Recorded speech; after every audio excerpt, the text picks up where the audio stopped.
নির্বাচনী প্রচারে সোমবার খুলনা যাচ্ছেন বিএনপির চেয়ারম্যান তারেক রহমান। খুলনার খালিশপুর প্রভাতী স্কুল মাঠের জনসভায় যোগ দেবেন তিনি। এ নিয়ে বিস্তারিত জানাতে সরাসরি যুক্ত হচ্ছেন সহকর্মী কনক রহমান। কনক, তারেক রহমানের জনসভা উপলক্ষে প্রস্তুতি কেমন দেখছেন? এ নিয়ে নেতাকর্মীরাই বা কি বলছেন, জানাবেন। মাহিন্দ খুনের অপেক্ষায় দক্ষিণ পশ্চিমাঞ্চলের মানুষ।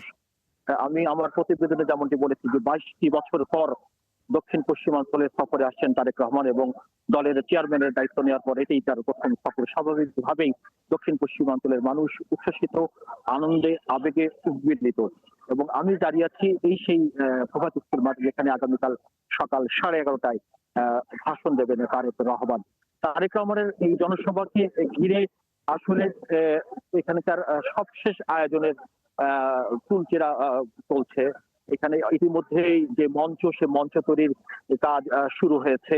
মঞ্চের পাশাপাশি যেখানে বাগেরহাট, খুলনা এবং সাতক্ষীরায় 3 জেলার মানুষ যে জনসভাস্থলে আসবেন, সেই জনসভাস্থল অর্থাৎ মাঠটাকে তারা একেবারে কানায় কানায় যাতে পরিপূর্ণ হয়ে যায় সেই মাঠের ব্যবস্থা করা হচ্ছে। এখানে পানির ব্যবস্থা রাখা হচ্ছে গরমের কারণে।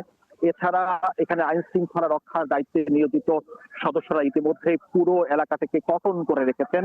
আমরা কিছুক্ষণ আগে দেখেছি খুলনা মেট্রোপলিটন পুলিশ কমিশনার সহ বিজেপি, র্যাব এবং সেনাবাহিনীর একাধিক টিম এবং ডগ স্কোয়াডের মাধ্যমে তারা এই পুরো মঞ্চটাকে তারা তদারকি করছেন এবং নিরাপত্তা জোরদার করছেন। নেতাকর্মীদের মধ্যে উচ্ছ্বাসের কথাটি জানতে চেয়েছেন মৌটুসী। নেতাকর্মীরা স্বাভাবিকভাবেই উচ্ছ্বসিত, উদ্বেলিত। যে কথা আমি বারংবার বলার চেষ্টা করছি যে 22টি বছর পর তারেক রহমান আসছেন।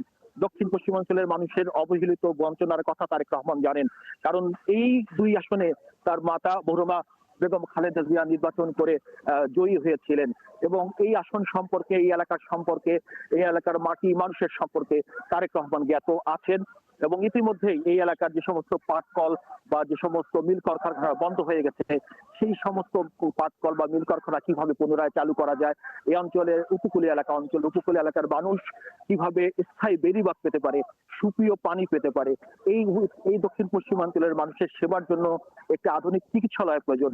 সেসব বিষয় নিশ্চয়ই তারেক রহমান তার দিক নির্দেশনামূলক বক্তব্য দেবেন এবং এই দিক নির্দেশনামূলক বক্তব্য শোনার জন্যই আমরা যেটা মনে করছি, আমার বিগত ইতিহাস আমার পর্যালোচনা করে যদি বলি, তাহলে সন্ধ্যার পর থেকে কিন্তু এই প্রভাত স্কুল মাঠ কানায় কানায় পূর্ণ হয়ে যাবে এবং আগামীকাল প্রায় 6 থেকে 7 লক্ষাধিক মানুষের সমাগম ঘটবে। শুধু প্রভাত স্কুল মাঠ নয়, প্রভাত স্কুল মাঠ এবং এর আশপাশ এলাকায় পুরো ছড়িয়ে ছিটে পড়বে, লোকে লোকারণ্য হয়ে যাবে। এবং তারেক রহমান আগামীকাল হেলিকপ্টার যোগে তিনি ঢাকা থেকে খুলনায় আসবেন এবং হেলিকপ্টার যোগে খুলনা আসার পর তিনি এখানকে বাসে করে বা ব্যক্তিগত গাড়ি চড়ে তিনি এই জনসভা স্থলে আসবেন এবং জনসভা স্থলে ভাষণ দেওয়ার পরে তিনি পুনরায় আবার হেলিকপ্টার যোগে যশোরে যাবে এবং যশোর টাউন মাঠে তিনি অপর একটি জনসভা যোগ দেবেন। অর্থাৎ আগামীকাল পুরো দিন দক্ষিণ পশ্চিমাঞ্চলে সফর করবেন বিএনপির নয়া চেয়ারম্যান তারেক রহমান। ধন্যবাদ কনক আপনাকে।